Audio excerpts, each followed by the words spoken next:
Good afternoon YouTube and welcome back to my channel. Today's video is very exciting because we are going to be building me a mini kicker ramp which hopefully you can shred. We need to go get the materials, so let's cut to the builder's merchant.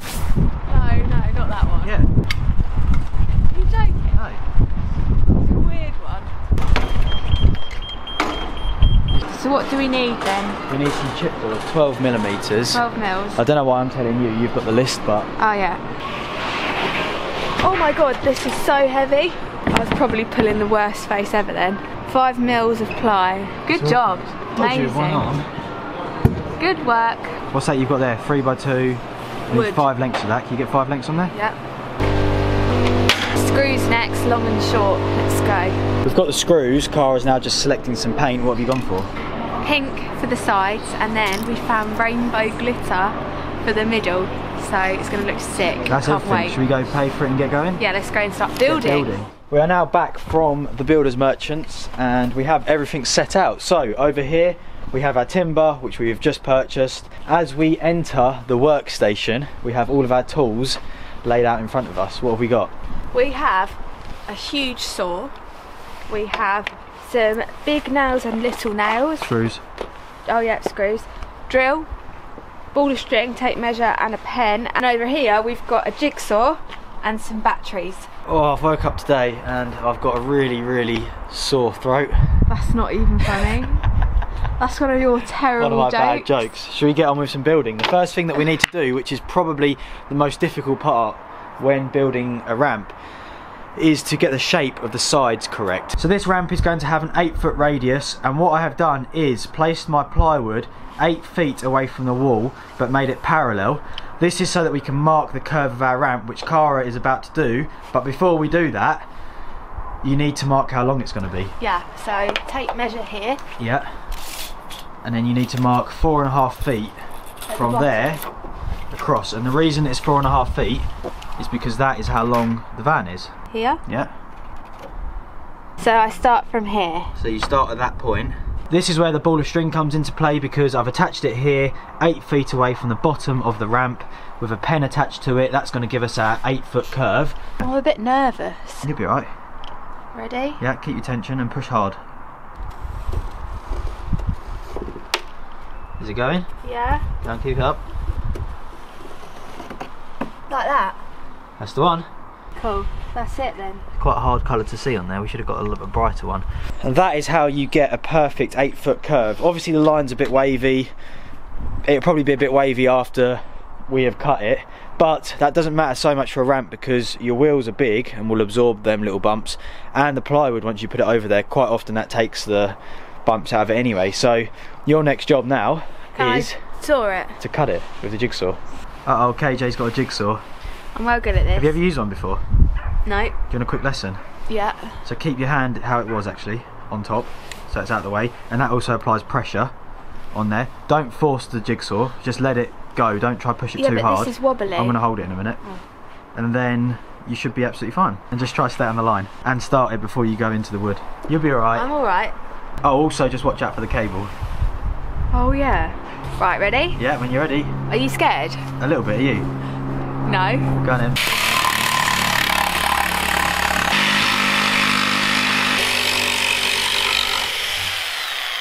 Ta-da! It's like a smiley face.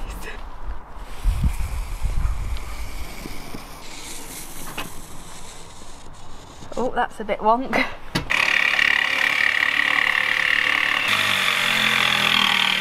There we have it. We now have 2 sides to the ramp. So in case you didn't understand what we was doing before, they are what we've cut out of the plywood that we brought. And in the middle now, we're going to put some 3x2 because that holds it together. And then you ply the front and then you have a kicker. And then you're going to paint it. To get the measurement for the supports, what you do is you measure this, which is 2 foot, and then you measure the width of the 2 sides that you just cut, which is 1 inch. The width of this minus the width of that equals the length of your support bars. So ours was 2 foot minus 1 inch, so it's 23 inches, and that is the length you cut your supports at. Mark out where I need to saw. And then what I'll do is, so that I'm not a... No, you're doing that wrong. There's a secret. What? No, stop. I'm going to draw it like a ruler. I'll show you. This works as a square. You can mark 90 degrees and 45. So can I have the pen, please? I think mine was way better. I was just going to use the side of the tape measure. Wait. No, I'm doing it. No, you're pushing too hard. You've got to be gentle. That's My it. dad taught me. My dad's going to be well disappointed in me. I like the jigsaw better. Not a bad cut, that. So you can now see how we work out how wide we need these. I've just worked out roughly how many we need, and we need about 10 of them. I'm not going to film the whole process because that takes a little bit of time, so we will check in with you guys hopefully when we have 10 of these bad boys. What is going on here? I'm taking a break. Have you cut the wood? I have. I've cut 10 bits. Well, you cut 4 and I cut 4. Oh, I had something in my eye then.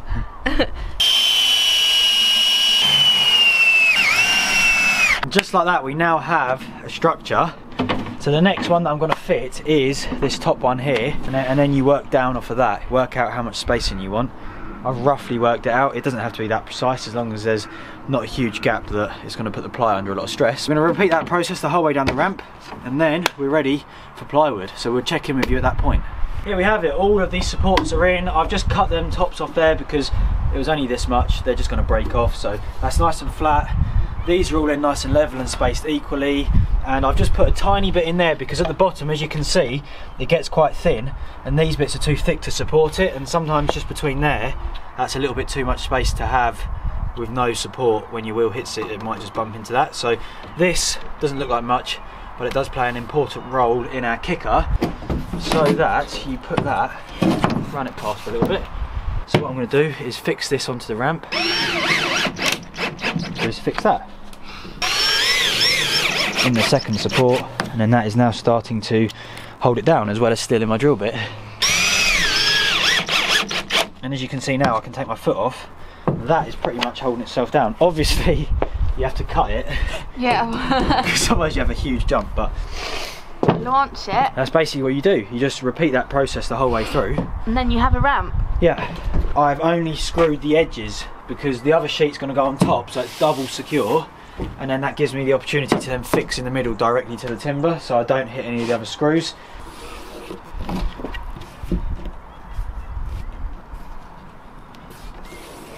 The second sheet is now fitted exactly the same as the other one, with the top bit still on it, but what I've done differently this time is I've marked lines because I'm going to fix this one in the middle as it's the final sheet.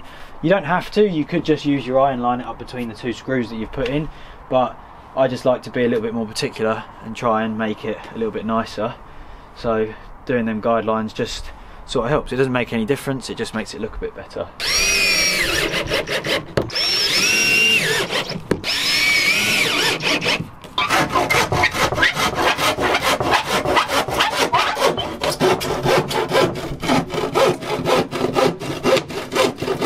And there we have it, your ramp is finally built and it is looking awesome. As you can see from the clips, Cara is spray painting it pink, giving it her final touches that she wants to add. Fast forward 2 days and this is where we are now, because when we built the ramp we ran out of daylight to actually get it finished. So I've come back on my own because Cara's not here. I'm going to finish spray painting it, but I've brought a candy pink for the front of the ramp because the rainbow glitter, it's just glitter, it doesn't really show up. So Cara doesn't know about this yet, so I hope I've picked the right colour. We'll find out when it's done whether I get in trouble or not. This ramp looks absolutely unreal, I think. The pink kind of looks white almost where it's wet, but I think it looks so good. Hopefully in the next few videos we're going to see Cara sending it off this thing, which would be really cool. So give us a thumbs up if you enjoyed the video, leave some comments below. I hope that if you're looking at building a kicker, this may have helped you out in some way, and I will see you guys in the next video.